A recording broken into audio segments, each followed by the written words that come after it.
we go. And And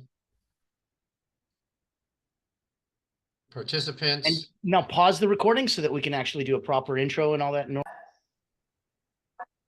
Welcome, welcome, welcome to the Vitality, Longevity, and Health Forum, featuring and hosted by Mr. Sid Anderson, who is remote at this moment in a far away, in a land far, far away. Where are you right now, Sid? I'm currently in Nairobi, Kenya, as Which a coach, trainer, and a number of other things. I am so happy to be in the land of the best marathoners, distance runners in the world, where I plan to visit with experts in many of these fields, learn as much as I can, and share it. If they have a secret, I'll have to get their permission, but I do plan to share what I can with the world. I love that. I love that. If you haven't met Sid, he's known as the Joyful Vitality Guru. He's a fitness expert, career lifestyle coach. And in his world, it's getting you to live a happier, healthier, more fulfilling life. He's got unique approaches. We call it Sid Fit, where you get Sid Fit, and it's the absolute goal of achieving a holistic well being. Covers blending fitness and wellness and personal development as well, which is all so incredible and so needed because he's had decades of experience in fitness, in wellness industry. He's got prestigious certifications as a certified personal trainer, as well as a certified personal trainers and all the associations from the International Sports Sciences Association. So he's been doing it for a minute and he's been doing it well. And the people that work with him love that he comes from that place of such seriousness, but has such a, well, like his name suggests, joyful approach to it. And so that transcends into his work. And that's why I'm blessed to have a chance to work with him and really try to get his message out globally. Because here we are at what time in the morning for you, Sid?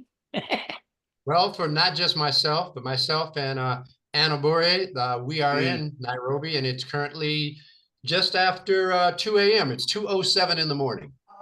So if you have this much joyful, if you have this much vitality at 2 a.m., let me know. Because whatever, coffee or tea or mints you're taking, I'd like to try those. Those I sound I pretended impressive. I was a kid. I pretended I was a kid waking up to see a late show. Ooh, I know what that's like. Yeah, we're gonna watch the scary movie after midnight. So I woke up and I said, "Oh, great!" Wash my face. I said, "Let's do this. Let me talk to everybody." And at the very least, even folks that aren't able to make it will be able to that registered will be able to share this content with them so that they have an opportunity to at least glean whatever morsels of wisdom we're able to transmit tonight.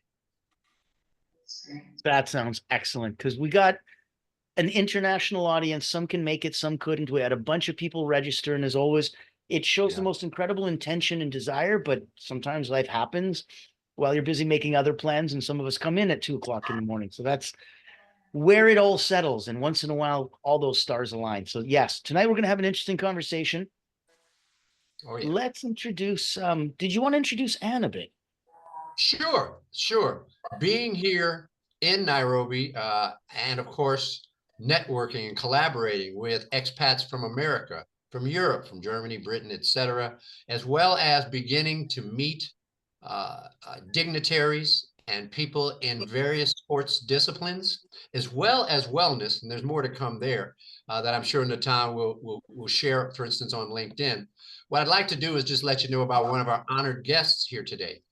Now, Anna Bure is a two-time silver medalist at the Singapore Masters Swimming Championships. She just finished bringing home 4 medals in Uganda at national championships. She's got a passion to improve drinking water throughout Africa. And she also improves clients' swimming technique by coaching, especially with children, one child at a time. And all the while, she's building champions in the aquatic sector. Now, she's currently embarking on investing in her own health so that she can keep doing what she does for as long as possible. So, Anne, we welcome you to the forum this evening. Karibu Sane. Asante sana. Thank you, Anne. All right, we need translations. Anne, could you just tell them what we said? So Sid said, "You're most welcome," and then I responded by saying, "Thank you so much." Oh, awesome. Oh, awesome. I see Allison popping in. So in case she has no control over her video audio, if you want to just mute her for now, and then once she gets control over that and clicks on her microphone, she can pop in. Thanks, Sid. In the meantime, for Well, tonight, I don't know. I don't know what happened to Ann. oh, not Ann, to Allison. If you, because Allison's I mean, audio okay, here. mic keeps popping in. Yeah, if you can just mute it for now. Perfect. We are set. So Outstanding. for tonight, for the fun, for the vitality, for the health, for the wellness, for the forum, I wanted to bring up a couple topics. I wanted to talk about a couple things. I wanted to bring it at that high level and dwell deep into those things. Because like we said, for the people that couldn't come, some of them are 2 a.m. I can appreciate that. I'll take 30 seconds. I'll introduce myself as well, because I do have an episode to play in that as well. I could speak to that for a bit. I've been, and because we don't know each other, I've been an elite energy coach for about 30 years now. I started at Cirque du Soleil. So I've been focusing on Olympians, national sports teams, and Cirque du Soleil acrobats and artists for those 30 years. I had about 15,000 people come through my hands, wrote a couple best-selling books, and then COVID hit. And I figured, hey, if I'm a coach in real life, how hard can it be to be a coach online? And it was horrible. And it was awful, awful, awful. So I couldn't get the tech to work. I couldn't get the marketing. I felt silly. I felt slow, old, just awful. And then when I figured there's got to be others, and I wanted to see if we could help and make sure that nobody else has to go through that, that's when I created Allure Creative Agency. And we started originally as the Essential Academy. So we went from one different world where we're coaching and teaching all the way over to another one where we're promoting and really enhancing that messaging for people. And that's what I do. And I get to work with wonderful people like Sid. Awesome. That's a good combination right there. Thanks. Thanks. I get to put on my coaching hat once in a while because after 30 years, you can't help it. And then most of the time I get to wear that marketing agency hat and go, maybe your messaging or maybe your audience or maybe, and we'll get to explore. It's a pleasure meeting you, Thank Nathan. you. You too. So Sid, let's get us party started. Let's start Outstanding. with some open and ended. And I know that in this particular room, at least unless a couple of the other people get their audio and video turned back on and stuff, it's going to be a smaller, intimate group conversation. And with all of us being rather athletically focused, both in past and personal and present, as well as professionally, and who we work with, as well as who we're kind of hang out and know with, maybe something generic like, do you even work out may not be a good starting point at that. Maybe not. Maybe not. We may want to start ironically back at your original number one. It might be much more valid.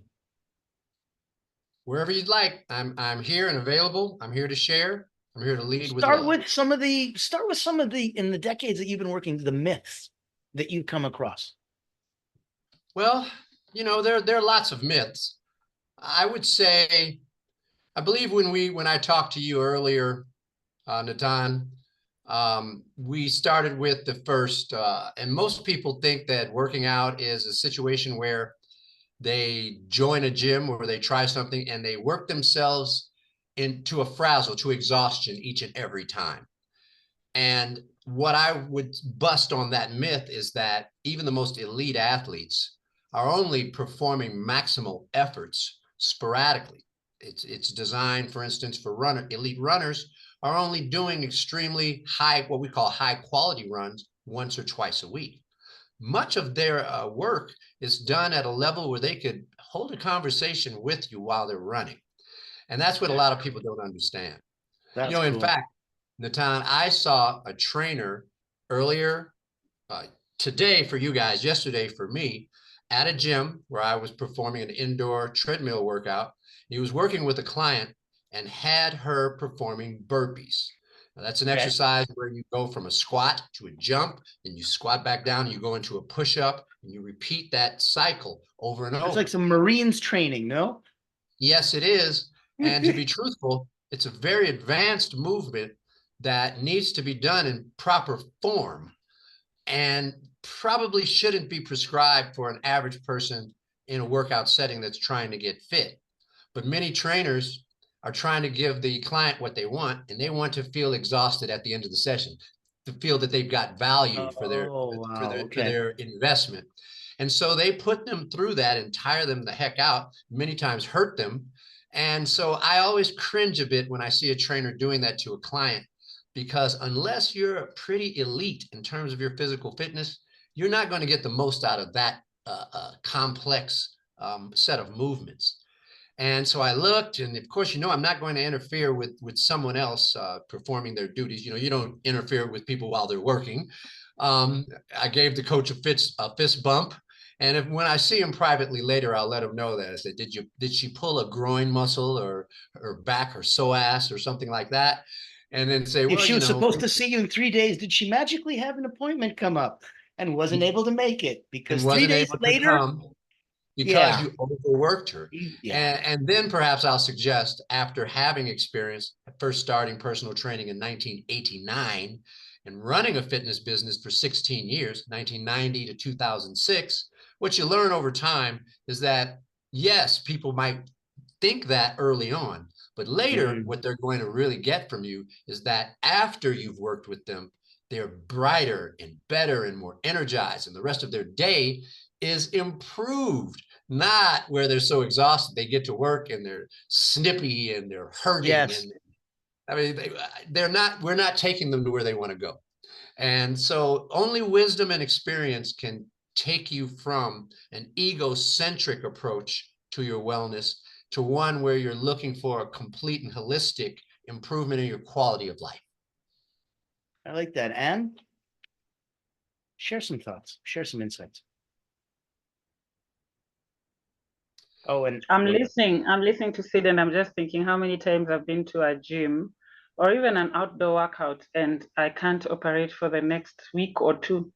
And usually what we are told by the trainer or people who've been there before us is you get used to it.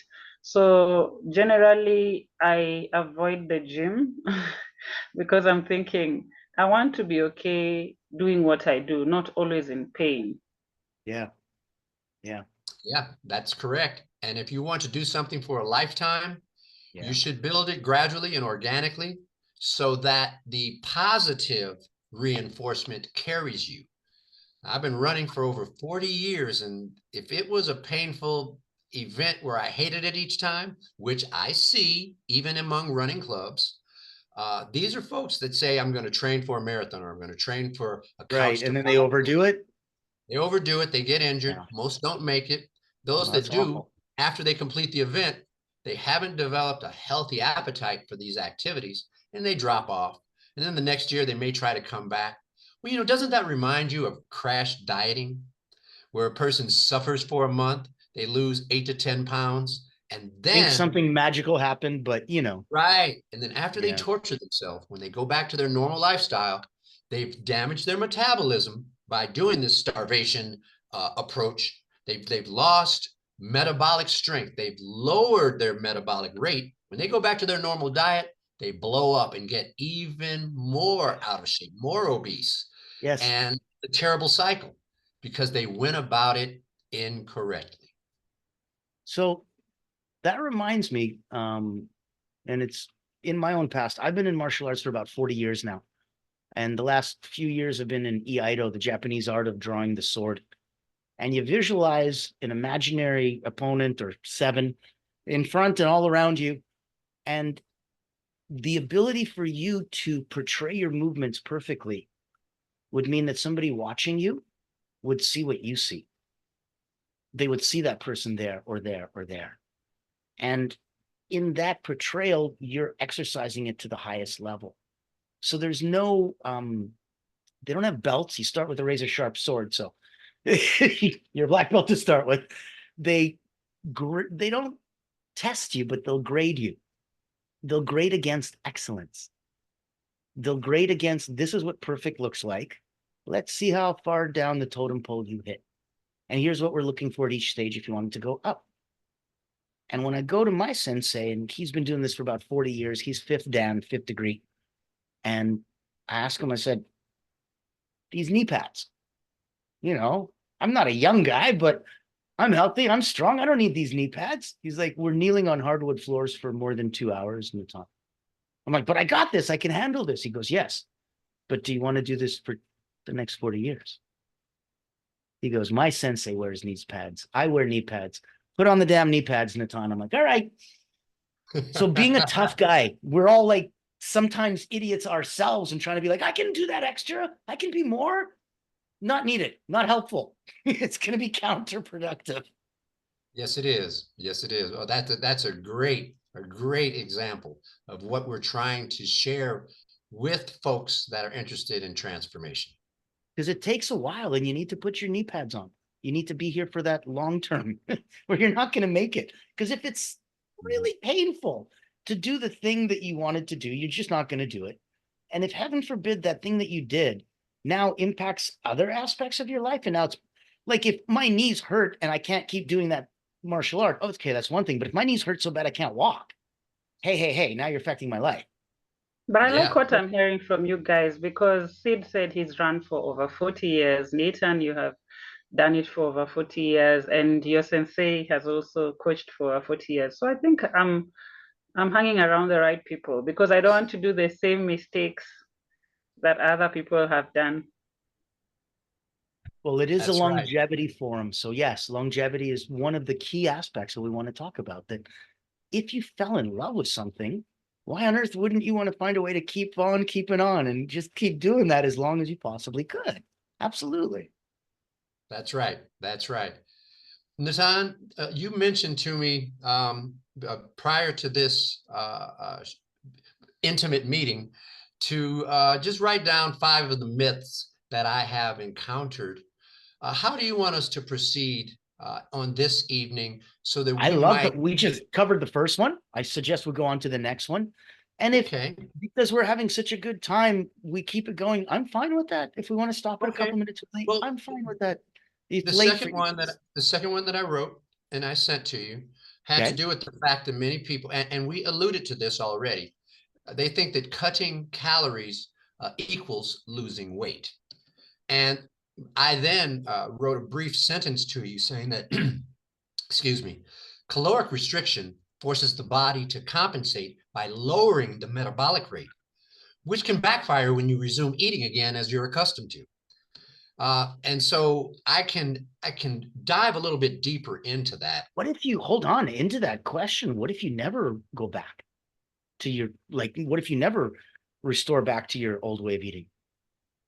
Well, the problem is that unless you can change your palate adaptation, for instance, the standard American diet, a person is consuming between 250 and 350 grams of carbohydrates a day, much of it hidden within ultra processed foods. Right. So getting them into a diet that reduces that load of fructose, which really pressures the liver to try to process that. See, the human body contains about a teaspoon of glucose or sugar in it at any given time. And the internal organs, the pancreas and the liver, spend their time keeping you in this narrow band of blood sugar for optimum health. If you go outside that range too far, you either go into a coma or you die. Now, the body produces its own glucose through a process called gluconeogenesis. So you don't have to consume carbohydrates for your body to keep that narrow band of optimum blood sugar. But what we do in our modern society to make foods more palatable, to make us buy more and eat more, is that we hide sugars and fructose and starches in so many of our syrups foods. And all that stuff. Yeah. Yeah. And much of it is disguised. It doesn't taste sweet. And we get so accustomed to eating it, and it triggers cravings so that we eat it, so that we buy more, that what we're doing is we're training ourselves to be addicts. And when you take somebody and you restrict, for instance, just calories, but they're still eating a large amount of sugar, they're never going to get rid of the cravings. So now they're in a perpetual state of discomfort. They're not comfortable in their own skin. They'll never be able to even fast overnight.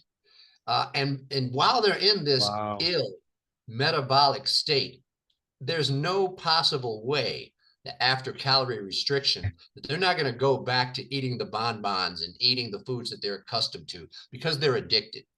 Yeah. It takes a transformational approach of restricting that and making sure a person hits their protein requirements, which I preach all the time from many of the experts in this field, Dr. Amy Shah, my God, Health Coach Kate in Australia, and so many other authors. I've got books here at my desk, and I share that information for men's health, for women's health.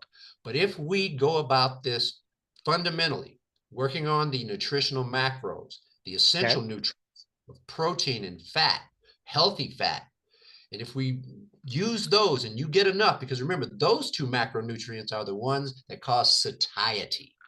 While carbohydrates, which are not an essential macronutrient, which are comprising a huge piece of the pie for most industrialized countries, if we reduce that, we will begin to take away those cravings.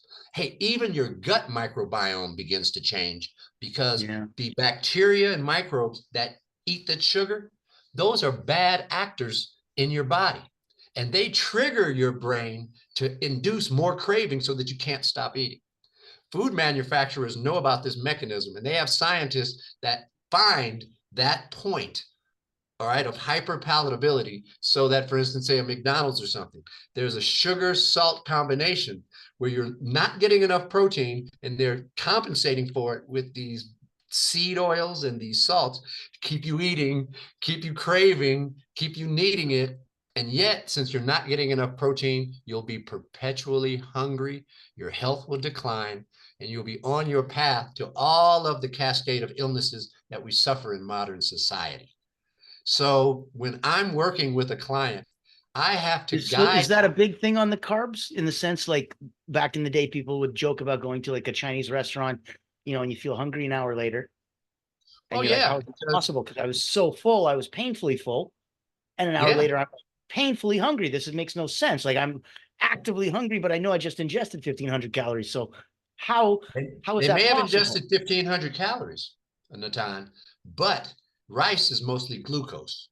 Now, unlike wheat and some other grains, at least glucose is more readily absorbed, while the fructose component, which is in many other grains, the liver has to process. I don't want to get into the weeds with that with you guys. The point is that you're going to feel full physically in your stomach. However, you filled up on that. You didn't meet your protein needs. So you did not achieve satiety, where your body knows it got enough nutrients. So 2 hours later, as soon as your stomach can pass that bulk of rice and liquefy that, which the stomach does, and get that out, you're starving for your protein that you need to build tissue and muscle and to perform the repairs that your body needs to maintain optimum health. So heck yeah, you're going to be hungry again because you didn't get enough protein. Now, Dr. Amy Shah, Health Coach Kate, Dr. Pelz, Mindy Pelz, that write books on this, especially for women's health, they propose that on your first meal and perhaps every meal, that women eat at least 30 grams of protein. And they'll show examples and charts of how much meat or how many eggs, or if you're eating soy or lentils or something, how much you'll have to consume to meet satiety requirements, so that then you're not craving between meals and constantly needing to snack. Oh, it's a lot, I hear. Yeah. But if you can meet your protein requirements, your body will start to adapt. Your microbiome, your gut microbiome, the bad actors that feed on sugar and tell your brain to eat candy, eat those cookies, those guys will start to diminish, while other microbes that help you to digest and absorb the vitamins and minerals and protein, those essential amino acids, those guys start to overtake them. You basically change the neighborhood from a neighborhood in disrepair to a healthy neighborhood down there. Now, whatever's down there is also mirrored up here. So your brain and your target centers of appetite also start to get under control. After a short time, you're able to fast overnight without discomfort. In my case, I have even pro athletes, elite athletes, able to run in the mornings in a fasted state. While common people that are addicted to sugar are constantly carb loading while they're exercising. And so they're not really addressing the problem. That's much like taking insulin to control diabetes when diabetes is caused by an overproduction of insulin for a decade or more. Yeah. So we're going to treat it by pouring more gasoline on that fire. And that's what doctors are doing rather than going to the source and reducing the cause of the diabetes through lifestyle changes. I hope I didn't go too far with that, but I'm just trying to give folks an overview. I like it. Like I watched how- this how we special on, approach it. they were looking at silverback gorillas and they were saying they graze all the time. Mhm, And if you mhm. ever look at their stomach, my God. I mean, you know, Well, 0% body fat anywhere else, but this isn't fat. This is fermentation. This is so yeah, much yeah, gas. that's a different digestive process. Those are herbivores and very large. In fact, the largest animals on Earth are herbivores, elephants, for example. But humans don't operate that way. Okay. That's why I wanted to ask you. Because it Yeah, seems we're- like those that graze all the time and have those 6 to 8 snacks throughout the day and little baby meals and are always trying to regulate their blood sugar rarely do. And Well, I've worked with many vegans, vegetarians, and lacto-vegetarians. And what I found is that it's more of a challenge for them to meet their protein requirements. And so if you looked at a strictly vegetarian meal, now I'm going to go into a more controversial area now, but I'll try to do it with some tact. When you're moving away from animal proteins, the bulk, the amount of mass that you have to consume in vegetable matter increases dramatically. I figured. So in that case, although I'm not going to advise anyone for any particular diet, because there's a way to make each of these diet selections work for you, you're going to be eating more volume of food if you're eating a plant-based diet. Now, what I found is lacto-ovo vegetarians, where eggs and dairy are included, are able to lower that a bit so they don't have to eat huge bowls and amounts of vegetable matter constantly just to barely make their protein requirements. At least they can add eggs and cheese and dairy and yogurt, things like that, some of which are fermented foods that help to create a healthy gut environment. They're able to, for instance, meet their protein requirements without eating flesh, you know, beef, chicken, pork, lamb, things like that, with a bit more Do we consider fish flesh as efficiency. well? I beg your pardon? Do we consider fish flesh as well? Well, fish is a meat, of course. Now pescatarians will rely on fish and seafood. I have a family member that does that. My only comment on that is that, well, if you live in an area where you can get it fresh and you can afford that diet, you know, things flown in and But in getting terms of protein wise, does it balance out? Is it fine? yeah, sure. I mean, look at many traditional cultures that are living on islands. The traditional Japanese diet prior to industrialization, for example, fish was a great part of it. You know, any place in Sicily, any place where you can have a catch every day and you can sit down and you can prepare. Polynesians, yep. Yeah, and you can prepare that. These are healthy cultures that prior to ultra processed food being introduced over the last 50, 70 years, we're living relatively cancer free, without tumors and excess body fat, and things like that. So sure. All we try to do now is take the current environment that you find yourself in and find the best way to navigate it, find the hacks, find what's available to you. How do you meet your protein needs? Let's figure it out together. And yeah, from the West Coast to the East Coast, overseas, here in East Africa, for instance, where I am now, yeah, that's what we try to do. We find out what's available and then we tweak it until we find a way that you're hitting your marks, you're feeling calm between meals where you don't have to crave, where you're not in a state of agony. You know, we need you relaxed so that you can be creative. We want you Excited. alert. I like that. You know, and that comes from having stable blood sugar. And if you're able to do that, then you can fast overnight so that your brain can free itself of the glymph fluid, glia plus lymph, that where metabolic waste products accumulate throughout the day. And when you're in deep sleep, the brain flushes that out so that when you wake up, you're bright and shiny. If you wake up and you're fatigued and foggy, chances are you haven't given your body a chance to recover and you're not getting proper sleep. Don't get me started on alcohol and what it does to your sleep cycle. I don't want to touch that right now. This is Daddy's grape juice. It's not what you think. It's not what you think.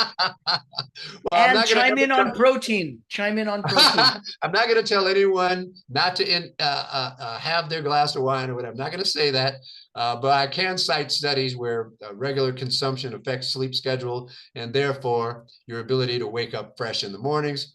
I'll set that aside for my clients who may want to also try to manage that while they're achieving optimum health.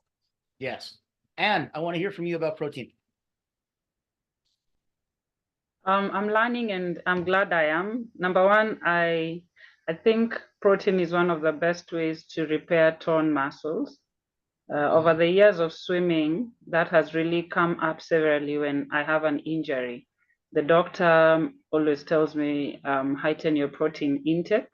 But what I'm hearing that's different, which I'm glad, is having that early in the morning is even better rather than waiting to have it at the end of the day. I see. And I think you're right. When you're mastering your day, Anne, most experts now that we have clinical data since about 2008 and then studies in 2013, we now know that when you break your fast, your overnight fast, where your digestive system can rest, and so your liver and organs can begin the repair and renewal process while you sleep. When you break that fast in the morning, if you hit your protein mark, it changes the rest of your day because now you're not in a blood sugar roller coaster where you're constantly trying to achieve a sense of comfort. So what do you suggest as a good early morning protein then? Well, it depends on what your dietary lifestyle is. Okay. If you're an omnivore, then you may want to take in eggs. If you eat dairy, you may want to add dairy to add protein and dairy fat, which we're finding that these saturated fats are actually healthy. They used to tell us not to eat it, but scientists and clinicians have now reversed that. Those 80-year-old farmers that used to eat like bacon and eggs every day with like butter and toast. Imagine, yeah. Well, it wasn't so much toast as the bacon and eggs and the meat and whatever vegetables and whatever was left over from dinner the night before was typically your break fast. But those were days when we didn't have obesity and diabetes and cancer as a global pandemic. Right. Now, these metabolic ills are ubiquitous throughout all modern societies. And that's because we're not eating our old ancestral diets. But when you work a lifestyle in modern society now, many times with multiple gig jobs, where do you have the opportunity to be in your kitchen to do that? And so that's the fine line and the balance that we try to achieve with the people that we work with so that they can find a way to efficiently, however we do it, maybe creating several meals when we do have time on the weekends and then carrying things around, packing them efficiently. Yeah, whatever it is. But I think also the things we grow up. Oh, sorry. Go ahead. I think also the things we grow up doing, we master them because in Africa, in Kenya, we grew up taking tea and bread in the morning, and that's what we knew. So I don't know whether it is because of the cost that's cheaper than having protein in the morning, but those are some of the factors that have made us settle for no protein in the morning. I like that. Okay, and then that's a habit. So yes. Well, think of France. Think of France. Traditionally they'd have a very light breakfast. Small croissant, maybe a couple pieces of fruit, some cheese, and some coffee. But remember, there's more to it than that. We're talking about cultures both in France and in Kenya where people are doing a lot of walking. There are ancestral diets that are very high in carbohydrates, but the people are in great health, great shape. They also have an overall lifestyle. See, the community support, the lower stress component, the physical activity component, where these things balance out nicely. Now, when we're talking about folks hitting a protein mark in the morning, we're talking about people that are living a schedule like we do. We sit at offices all day. We're doing things like this. Now we're just trying to find something that works. So your body, Uh-huh. once you start to manage your body, and the numbers from your doctor, they'll show that your triglycerides to HDL ratios are improving, your navel circumference is reducing, and your alertness and overall sense of well-being is improving. Heck, if you're a light breakfast eater who eats a bigger lunch or evening meal and it's working and you're walking daily, Yeah. then you're doing the right thing. Okay. If you're an athlete, you're going to probably break your fast maybe after a workout with adequate protein, because now your body's already in repair mode because you have created micro damage from your physical activities. So then your need, like in my case, your needs are going to be different. My first meal is an attempt to let my body recover, repair, and adapt. That means improve its composition, because I just put it through the paces. If you're not an athlete, you may not have those exact same needs, but that's what we're working for. We got to help you find your rituals, your balance. We haven't even gone into the third pillar, Natan, where we're dealing with your self-care, your meditation, your community support, and some of those myths. And that's where I want to know, is it more advantageous to explore some of those tonight and go deeper Well, dive? we can save a lot. We can save a lot for our next session, which I believe we're going to do thinking at might a be kind different of time sense. of day. I Yeah. believe our next session next month will be at 1 p.m. New York or Eastern time, Yep. 12 noon Chicago or Central time. And when we do that, maybe we can delve more into it. But I'll give you a quick hint. And we might be able to get some more local people on your time that don't have to stay up till 2 in the morning. My goodness. Well, yeah, if we And do you- it then, I think here it would be about 8 p.m. And so maybe Yes, we can invite some friends, everybody all around. I'll put your contact info back in the chat just to make sure everybody has, because the magic of these kind of get-togethers, there's a Greek word, symposium, and it's a gathering of intelligentsia to share ideas and insights. So tonight and nights like this literally are for a vitality and longevity health forum. They're for everybody to get bigger and better and longer and happier at it. And That's in right. that context, those that you feel that this would serve, invite them. We do personally, we do professionally. We constantly go out to see who would benefit from this, and at the same time, who we might be able to benefit from hearing as well. And it's That's a very right. open stage that way. Good. Well, Natan, we've only just begun. We began working together in Yeah, mid-July, cool. and Yeah. as we continue this journey, we hope to spread the word and lead with love and bring more people into our tribe.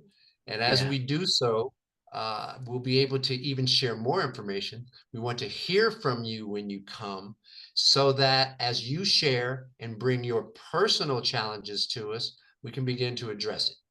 That's what I wanted to mention. And next time when you come, A, bring 16 friends. B, bring 16 questions. Bring 16 I'm questions. glad. I'm glad I was invited, and You yes, are. definitely. Once I've tested the waters, now I can bring the rest of the catch.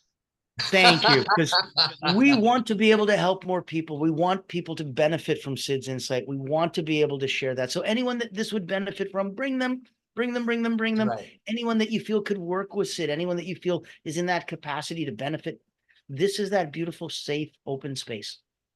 But allow That's me to right. be selfish today. I'm feeling nice that I'm here alone. I can ask all the questions I need. All of them. So next month, come and bring in the next challenges. 4 minutes. Yes, bring any challenges you want. Bring any questions. Bring personal things. Bring general things. We really Yes. wanted to tailor it because Sid and I were thinking, Wait, hey, wait. And did you have a question for us? No, the ones ooh, that I've just been asking and contributing, I felt that there was enough room for me to do that. So that's being selfish, but yes. Well, I'm glad that this time at this session that you were able to be selfish that way. I appreciate your presence here. and thank you so much for mentioning that word. Sid, do we ever use that word? Selfish, self-centered, self-serving? Do When we you're not explaining, literally? when you're explaining to me how business works, you mentioned that to me a bit. It's the way of the human psychology of all of us are in it for us. And if you can speak to that and if you can address it, the faster, cleaner, more open and honest you can do that, the quicker I can see you genuinely can help me, then the only barrier is how quick can we start working together? Yeah. And truthfully, that's what I'm here for. I'm here to help. I'm here to lead with love. I'm here to help you find your way from wherever you are, whatever condition, state you're in. I want to start where you are.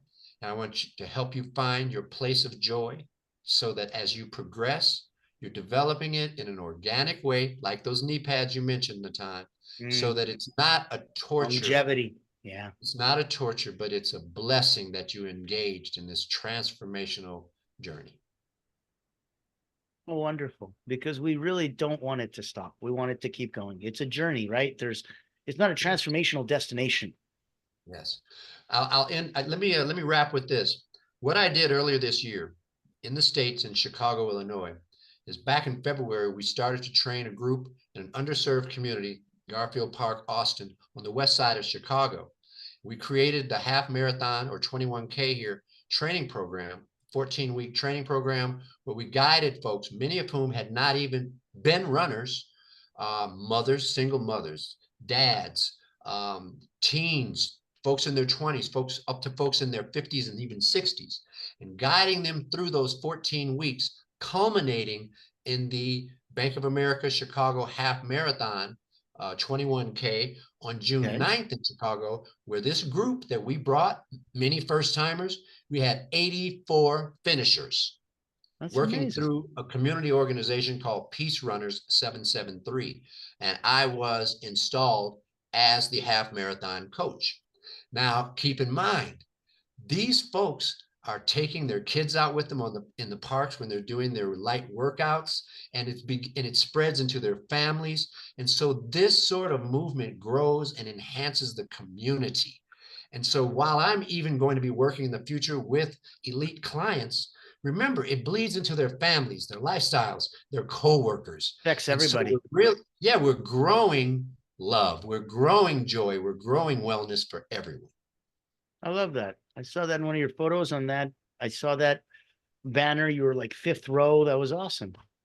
Oh yeah. Oh yeah. I love that. I'm so proud that everyone finished and we did so well. And I had a personal record myself. I finished the 13.1 miles in an hour, 43 minutes and change. And so for me to progress year after year, and I'm currently 61 years old, I'm very proud that I can be an example to others, and not just a coach that sits on the couch.